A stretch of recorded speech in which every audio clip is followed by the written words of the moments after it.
무엇인가를 바꾸는 방법에는 두 가지가 있습니다. 하나는 혁명이고 다른 하나는 개혁입니다. 혁명은 구체제를 싹 제거하고 백지 상태에서 신체제를 세워가는 것입니다. 이에 비해서 개혁은 구체제의 잘못된 부분만을 바꾸어 가는 것입니다. 흔히들 개혁이 혁명보다 어렵다 그런 말을 합니다. 혁명은 새로 짓는 일에만 몰두하면 되지만 개혁은 잘못된 부분을 찾아내고 기존의 것과 조화롭게 새로운 것을 세워야 하기 때문에 어렵습니다. 특히 혁명은 정적을 다 제거했기 때문에 혁명의 주체들이 자기 뜻대로 세워가면 되지만 개혁은 반대파가 남아 있어서 이들을 설득하고 동의를 구해야 하기 때문에 어렵습니다. 그렇다고 혁명을 할 수는 없는 노릇이죠. 많은 사람들을 희생시켜야 하고 과거를 모두 부정해야 되기 때문입니다. 그래서 다들 개혁을 하겠다고 나섰는데 그게 제대로 잘 안 됩니다. 개혁을 한다고 나섰는데 제대로 개혁을 성공한 사람들이 많지 않죠. 심한 경우는 개혁을 하겠다고 나섰다가 개악을 저지르는 경우도 왕왕 있습니다. 다행스럽게도 우리는 종교개혁을 성공시킨 개혁자들의 후예입니다. 천여 년 동안 중세시대를 지내오면서 교회가 변질됐습니다. 주님께서 세우신 교회의 교회다움을 잃어버리고 하나의 거대한 종교 조직, 종교 단체가 되어버렸습니다. 종교개혁자들이 이런 변질된 교회에 대해 개혁을 시도했습니다. 많은 난관이 있었지만 다행스럽게 개혁에 성공했습니다. 그래서 새롭게 세워진 교회를 구교회인 로마 가톨릭 교회에 저항했다는 뜻으로 프로테스탄트 교회 그렇게 부릅니다. 이 말을 우리말로 번역할 때 개혁하여 새로워진 교회 그런 뜻에서 개신교라고 부릅니다. 이 개신교는 교파가 참 많은데 그 중에 깔뱅의 종교개혁 후예들이 세운 교회를 개혁교회, Reformed Church라고 부르고 이 개혁교회가 교회 정치체제, 장로제를 따르고 있기 때문에 장로교회라고 부르는 것입니다. 우리는 이 자랑스러운 개혁교회, 이 장로교회 교인들입니다. 우리 개혁교회, 우리 장로교회는 칼뱅의 가르침에 따라 소중한 하나의 명제를 지켜오고 있습니다. 바로 이것입니다. 개혁된 교회는 항상 개혁되어야 한다. 교회가 한 번 개혁에 성공했다고 다가 아니고 계속 개혁을 이루어 가야 한다는 말입니다. 왜 그럴까요? 우선 우리가 사는 이 세상은 계속해서 변해갑니다.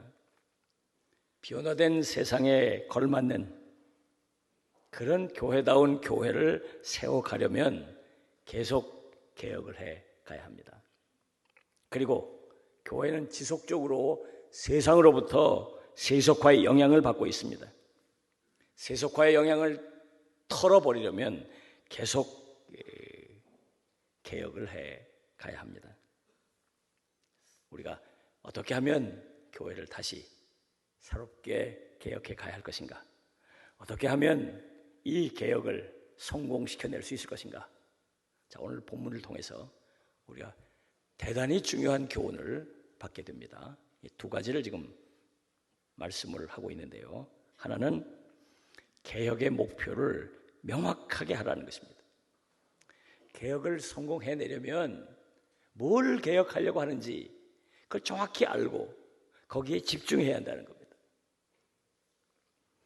본문 1절을 보면 이렇게 기록되어 있습니다. 그리스도의 은혜로 너희를 부르신 이를 이같이 속히 떠나 다른 복음을 따르는 것을 내가 이상하게 여기노라. 바울이 볼 때 갈라디아 교회 교인들이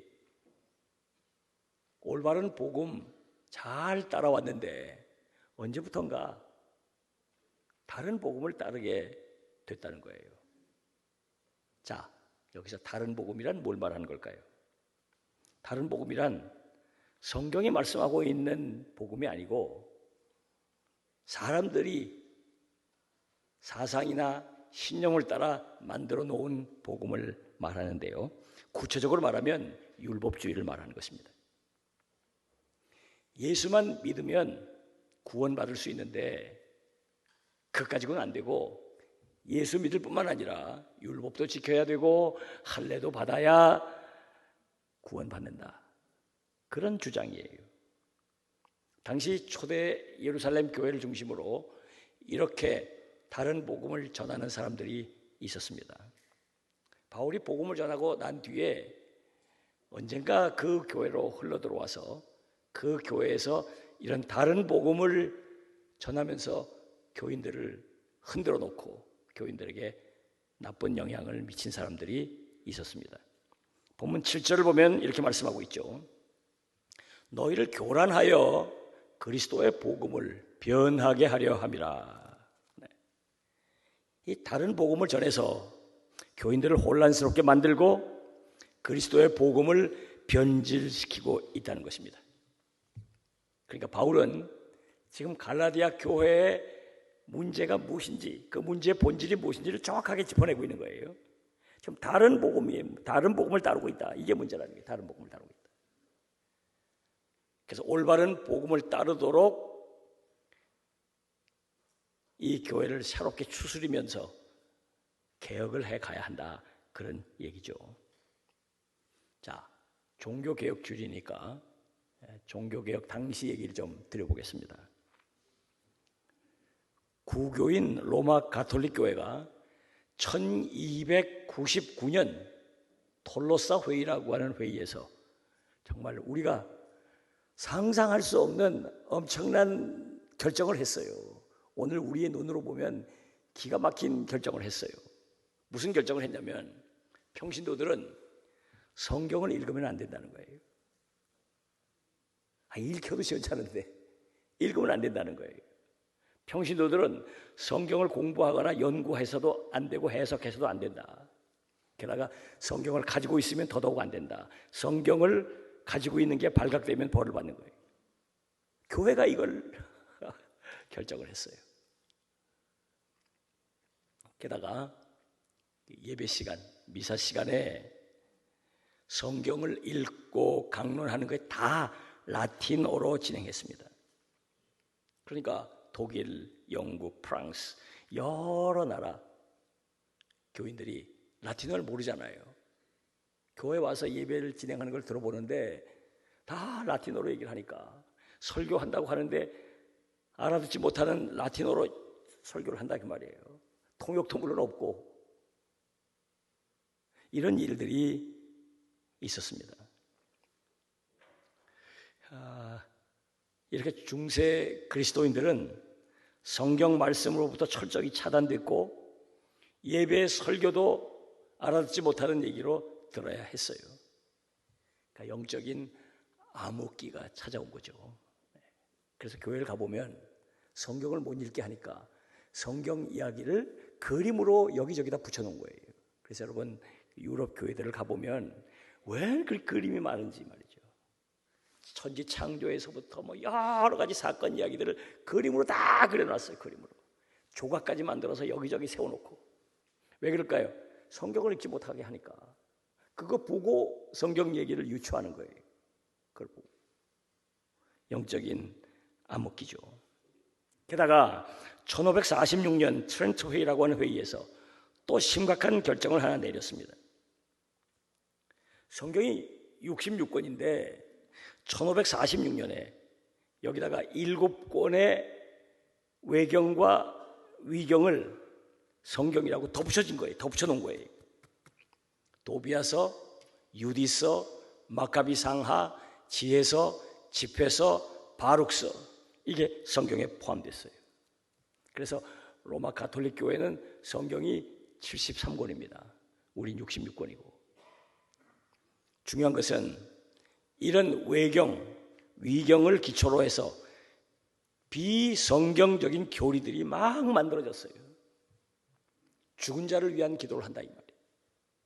천사들의 중보, 연옥설, 공덕 축적설 같은 이런 교리, 이런 가르침들이 다 이런 외경으로부터 만들어진 것이, 결국 한마디로 말하면 성경에 기초한 복음이 다른 복음으로 변질된 것입니다. 로마 가톨릭 교회의 이 모든 문제의 핵심은 이 종교 개혁자들이 볼 때는 성경을 읽지 못하게 하고 성경을 모르게 했기 때문이에요. 그래서 종교 개혁자들이 실천 강령으로 가장 강력하게 추진했던 것이 오직 성경, 솔라 스크립투라. 성경을 가르치려고 힘썼고 성경 말씀을 전하려고 힘썼어요. 그래서 개혁자들이 제일 먼저 시도했던 게 자기네 나라, 각 나라 말로 성경을 번역하는 일을 했어요.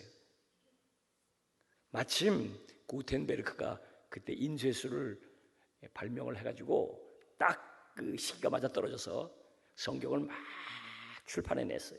독일어 성경, 영어 성경, 불어 성경, 각 나라 말로. 그래서 교인들이 성경을 가지게 됐고 성경을 읽게 됐던 것이죠. 그래서 종교개혁에 성공할 수 있었던 것입니다.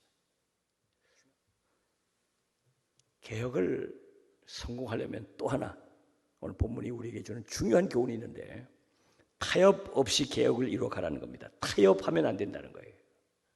본문 10절 보면 이렇게 말씀하고 있습니다. 이제 내가 사람들에게 좋게 하랴, 하나님께 좋게 하랴, 사람들에게 기쁨을 구하랴, 내가 지금까지 사람들의 기쁨을 구하였다면 그리스도의 종이 아니니라. 자기 심경을 밝히고 있는 거죠. 그동안 복음을 전하면서 많은 어려움이 있었습니다. 안팎으로 많은 어려움을 겪었습니다. 바울을 모함하고, 바울이 사도가 아니라고 주장하고, 바울이 가르치는 복음이 잘못됐다고 막 공격을 합니다. 그러면서 자꾸 회유를 하고 율법을 받아들이라고 타협을 요구합니다. 그러나 바울은 단호하게 타협하지 않았습니다. 타협은 사람을 기쁘게 할 수는 있지만 하나님을 기쁘게 할 수 있는 일이 아니라는 것 때문이에요. 자기는 그리스도의 종이기 때문에 사람을 기쁘게 하는 이런 일에 타협할 수 없다는 거예요. 끝까지 올바른 복음을 지켜냈던 것이죠. 그래서 교회를 개혁할 수 있었던 것입니다. 타협하지 않았어요. 다시 종교개혁 얘기를 좀 더 해보죠. 마르틴 루터가 종교개혁을 시도하는 중에 교황으로부터 파면을 당했습니다. 일부 지지자들이 도와서 황제 앞에서 자신을 변호할 기회를 얻게 됐어요. 1521년 4월 17일 모름스라고 하는 곳에서 황제와 교황청 특사들과 많은 사람들이 모여서 청문회가 열렸습니다. 이 자리에서 두 가지 질문을 받았는데, 하나는 그대 이름으로 출판된 이 책들을 그대의 것으로 인정하는가? 이런 질문이에요. 그런 질문에 대해서 루터는 그렇다고 선선히 답을 했습니다. 두 번째 질문입니다. 그대는 이 책들에서 쓴 내용을 철회할 준비가 되어 있는가? 내용이 잘못된 거니까 이거 번복하고 이거 없던 걸로 철회할 용의가 있는가? 그런 질문이에요. 그 질문에 대해서 루터는 내게 하루 시간을 좀 달라. 그리고 하루 생각할 시간을 얻었어요. 그 저녁에 루터는 자기의 지인에게 편지를 썼는데 그 편지 내용이 내용의 일부가 이렇습니다. 이 순간 나는 황제와 사절들 앞에 서서 철회할 것인가 하는 질문을 받았다. 내일 나는 철회에 대한 답변을 할 것이다. 생각할 시간을 달라는 요청은 받아들여졌지만 이 하루 이상은 허락이 안 될 것이다. 그러나 나는 그리스도께서 내게 은혜를 베풀어 주시는 한 영원히 한 글자도 철회하지 않을 것이다. 다음 날 이제 루터가 황제 앞에 섰습니다. 황제 앞에 서서 이렇게 대답했어요. 성서의 증거와 명백한 이성에 비추어 나의 유죄가 증명되지 않는 이상 나는 교황들과 교회 회의의 권위를 인정하지 않겠습니다.